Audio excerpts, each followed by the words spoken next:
Breeders' Cup Saturday 2025, Old Del Mar, and an updated look at the Classic. Of course, the latest news shows that Sovereignty spiked a fever after shipping to Del Mar. He was originally the 6-5 favorite for the Classic. He is scratching, and we are going to retake a look at this field as it affects the pace of the race. The morning line has been updated, and some of the different contenders will now have a different running style with Sovereignty out of this race. But the revised Breeders' Cup Classic morning line, Fierceness now the favorite at 5-2. Before the scratch, he probably would have been about 9-2. Baeza drops from about 15-1 to 10-1. Forever Young goes down to 7-2. Sierra Leone at 7-2, co-favorites behind Fierceness. And then you've got Mindframe goes from 10-1 to 6-1. Journalism probably from 8-9-1 down to 5-1. And Antiquarian at 10-1. That is a look at the revised morning line. The favorite probably going to be Fierceness, but Sierra Leone and Forever Young going to take a lot of money in this race. Now, 4-year-olds and up, we've got 27 all-time winners. Sovereignty was a 3-year-old. We'll see if that changes the outcome. But 14 3-year-olds have won the Breeders' Cup Classic. And we've still got a matchup this year with Journalism, Baeza, and Nevada Beach taking on Mindframe, Sierra Leone, Forever Young, Fierceness, and Antiquarian. Now, Sovereignty scratched. Fierceness, your Pacific Classic winner. He also ran a big race at Del Mar as a 2-year-old, winning that Breeders' Cup Juvenile. Mindframe goes for Todd Pletcher, and Todd Pletcher also sending out Antiquarian, who moves up now to that 9th post position. He's still going to be number 10 on the betting scoreboard. Now, the other 2 3-year-olds, Baeza, the Pennsylvania Derby winner, and then you've got Journalism, who won the Preakness and the Haskell. He ran second to Fierceness in the Pacific Classic, starting out in dead last and then rallying up for second behind Fierceness. Of course, the day is away. I think that's going to be a key factor in handicapping this race. Fierceness, some people thought he bounced last year a couple of times when he didn't have as much time between races, between the Florida Derby and the Kentucky Derby. He did have a little bit more time between before the Classic last year. He ran a big race. He had a lot of time before the Florida Derby. He ran a big race. And we've got Forever Young on a 31-day turnaround. He won a prep race in Japan in his most recent start. But Fierceness, Journalism, Sierra Leone, and Antiquarian, along with Mindframe, all with right around 62, 63 days off. And also another factor, you can look at the 10 furlongs.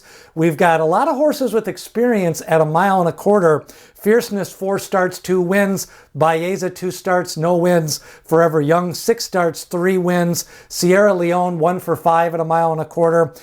Mindframe is winless at 1.25 miles, but we have had horses win the Breeders' Cup Classic without a previous 1.25 mile race. A lot of times it's the class that's more important than the distance. Antiquarian ran a big race in the Kentucky Jockey Club Stakes last time out, the Jockey Club Stakes, at 1.25 miles, defeating Sierra Leone.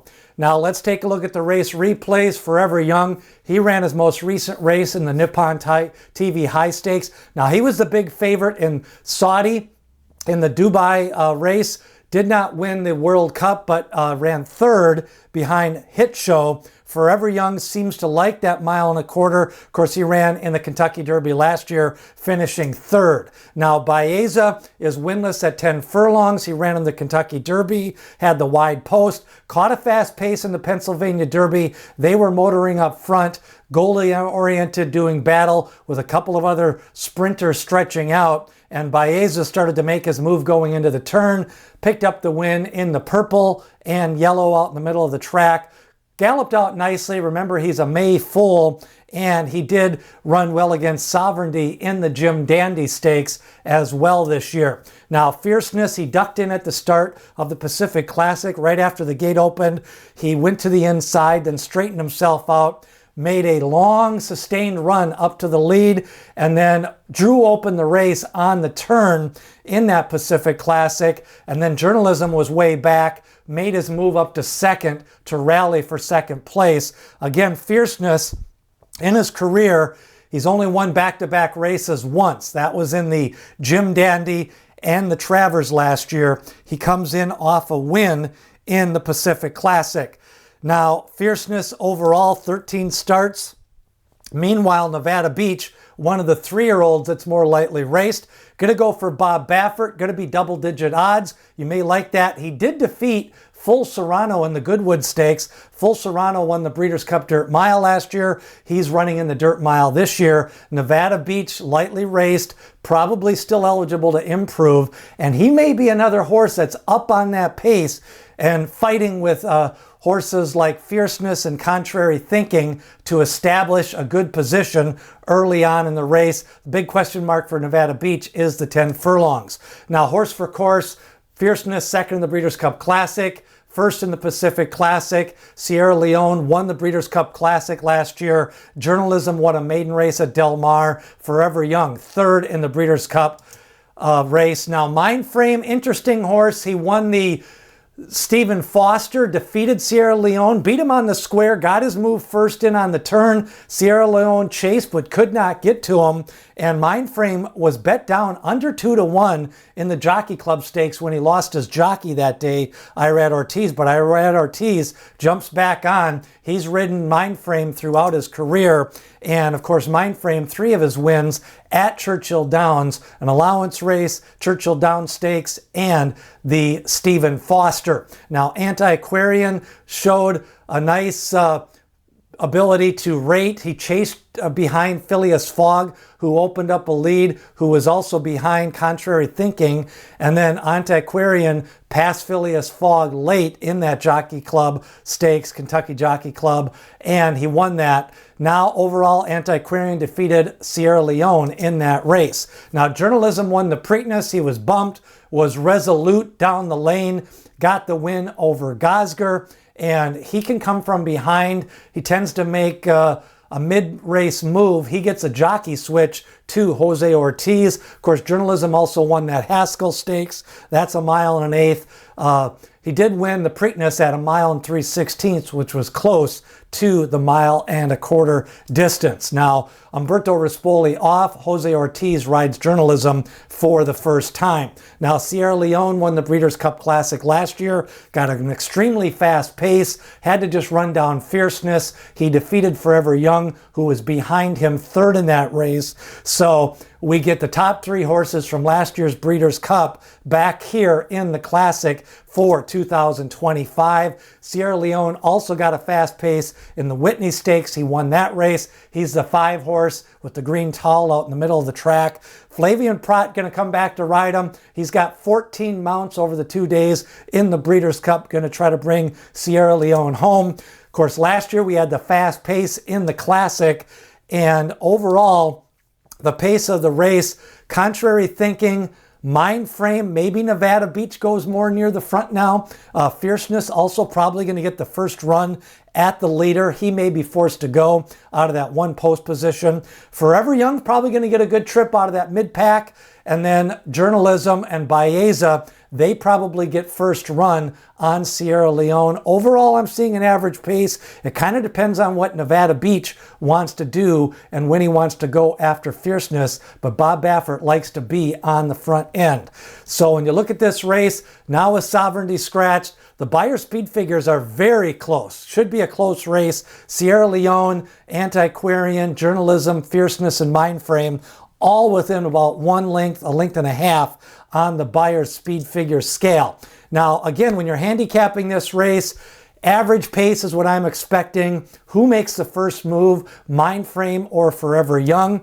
And remember, these horses have just take turns defeating each other. Anybody who says this horse is better than that horse, they're just not studying enough. Antiquarian defeated Sierra Leone last time out. Sierra Leone defeated Fierceness in the Breeders' Cup Classic. Mindframe defeated Sierra Leone in the Stephen Foster. Sierra Leone over Forever Young in the Kentucky Derby.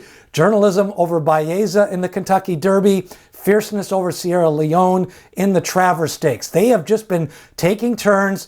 Whatever the pace of the race is, whoever gets a better trip, that's probably who's going to win this race. And that's why I don't like taking the favorite when the horses are very evenly matched.